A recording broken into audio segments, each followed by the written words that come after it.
कोल्हापुरातील विशाळगडावर झालेल्या हिंसक घटनेप्रकरणी पोलिसांनी 21 जणांना अटक केली असून तब्बल 500 जणांविरुद्ध गुन्हा दाखल करण्यात आले। पोलिसांकडून कारवाई सुरू होताच संभाजीराजे स्वतः शाहूवाडी पोलीस ठाण्यात हजर झाले आणि त्यांनी शिवगुप्तांवर गुन्हा दाखल होत असेल तर माझ्यावरही गुन्हा दाखल करा अशी भूमिका घेत सुमारे 2.5 तास पोलीस ठाण्यात ठिय्या मांडला। त्यानंतर संभाजीराजेंनी माध्यमांशी संवाद साधत पोलीस आणि पालकमंत्री हसन मुश्रीफांवर निशाणा साधलाय। दाखल आहे की नाही अजून स्पष्ट केलं नाही, मात्र अनेक शिवभक्तांवर गुन्हे दाखल झाले, त्या संदर्भात काय भूमिका आहे, त्या संदर्भात काही बोलणं झालं आणि अनेक मुलांची धरपकड जी आहे त्याच्यामध्ये असणार आहे। मी त्यांना हेच सांगितलं की जे त्यांना तुम्ही जबाबदार ठरता तर त्याच्यापेक्षा पहिलं जबाबदार मला धरा, माझ्यावर गुन्हा नोंद करा। राजे हिंदी में बता दीजिए। शाहू महाराजांनी देखील या सगळ्यावरती ही सगळी प्रसिद्धी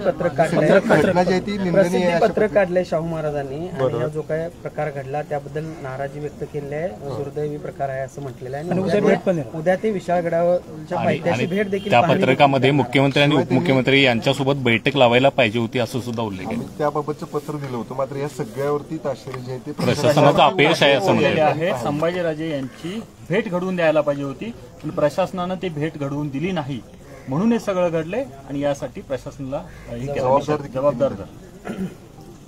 छत्रपती शाहू महाराजांनी 2 भूमिका घेतल्या। एक भूमिका ते खासदार म्हणून सुद्धा घेत होते, खासदार म्हणून घेत होते, आणि एक भूमिका वडील म्हणून घेत होते। आणि हे घेत असताना त्याच्यात प्रामुख्याने 2 भूमिका जे मला दिसतात, तर मी स्वतंत्र आत्ताच ओझरतं मी पाहिलं।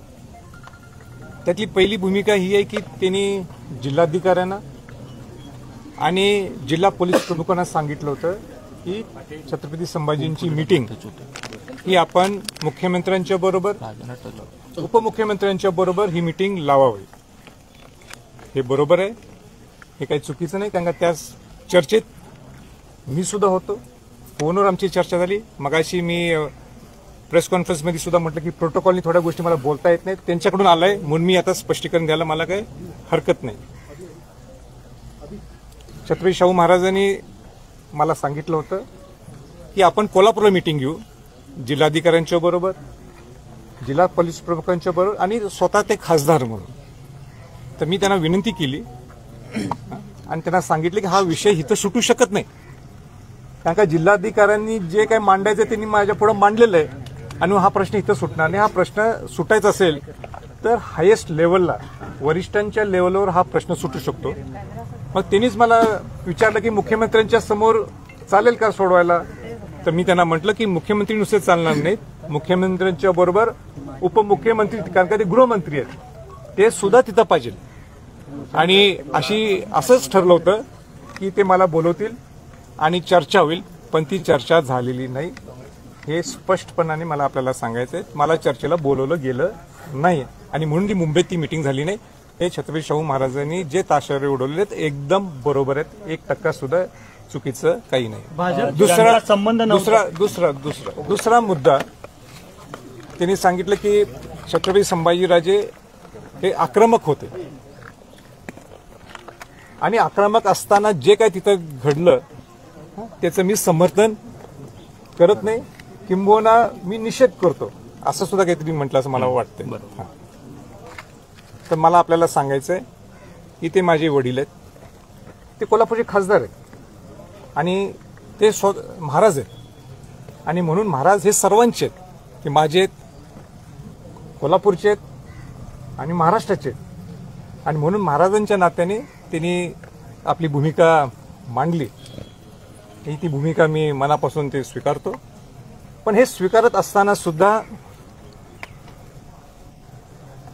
मला त्यांना विनंती करायची आहे, विनंती ही करायची आहे की माझी भूमिका काय होती खासदार म्हणून त्यांनी एकदा जिल्हाधिकाऱ्यांना आणि जिल्हा पोलीस प्रमुखांना विचारावे, मला आनंद वाटेल।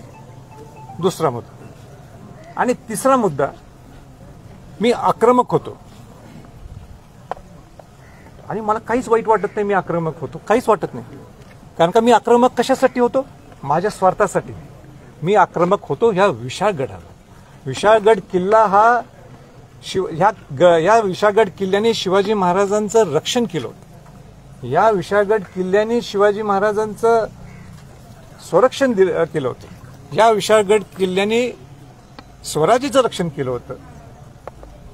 या विशाळगड किल्ल्यावर शिवाजी महाराज, छत्रपती संभाजी महाराज, छत्रपती राजाराम महाराज, ताराबाई राणीसाहेब यांचं वास्तव्य होतं. याच विशाळगड किल्ल्यावर शिवाजी महाराजांचे नातू, ताराराणींचे पुत्र, करवीर संस्थापिकांचे पुत्र शिवाजीराजे पहिले करवीरचे, त्यांचा राज्याभिषेक सोहळा तिथं झाला होता.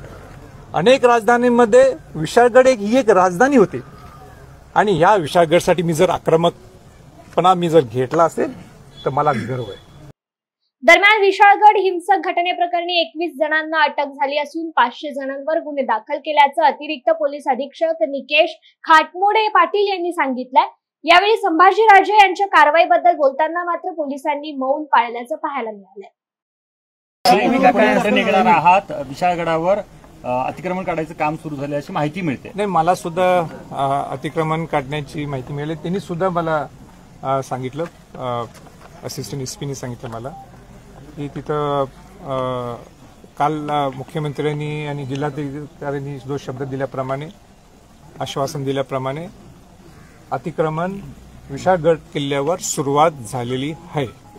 राजे, खरं तर अनेक शिवभक्तांच्यावरती गुन्हे दाखल झाले आहेत. या शिवभक्तांच्या पाठीशी आता तुम्ही कशा पद्धतीने उभा राहणार? आणि दुसरा विषय महत्वाचं, जे जातीय रंग देण्यात यायला लागलेलं आहे, तर पहिल्यांदा जर कोणाचं अतिक्रमण जर तिथनं निघालं असेल तर ते प्रकाश पाटील आहेत, वेल्लाळ आहेत.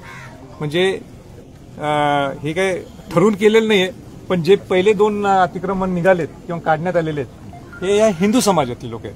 म्हणजे ते हिंदू मुस्लिम जे लावा लागलेले आहेत किंवा अनेक लोक त्याला अटॅच करतात, हा तो विषय नाही. माझा तो प्रामाणिक हेतूच होता की विशाळगडमधली ज्यांचं अतिक्रमण आहे, ज्यांचं नोंद आहे सरकारमध्ये, ते अतिक्रमण सगळ्यांचं निघालं पाहिजे तिथं. आणि ती भूमिका जी मी मांडली होती तिची सुरुवात आजपासून तिथं झालेली.